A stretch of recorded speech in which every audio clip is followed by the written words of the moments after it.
বিহারে যদি 50 লাখ বাদ যায়, এখানে 1,25,00,000 বাংলাদেশি মুসলমান আর রোহিঙ্গা বাদ যাবে।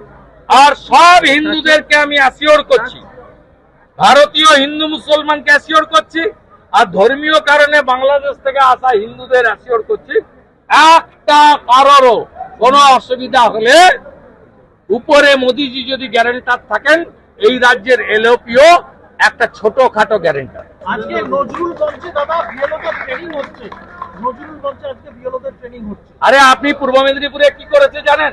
প্রথম বিএলও লিস্ট পাল্টেছে পূর্ণেন্দু মাঝি, সভাধিপতিকে নিয়ে বসে। আমার কাছে পুরো রেকর্ড আছে, আমি একদম যা করার করব, নিশ্চিন্ত থাকুন। আমি একটু পরেই জ্ঞানেশ কুমারজিকে লিখে এই ডোমিসাইল সার্টিফিকেট নিয়ে এক্সে দিয়ে দিচ্ছি, আপনারা পেয়ে যাবেন।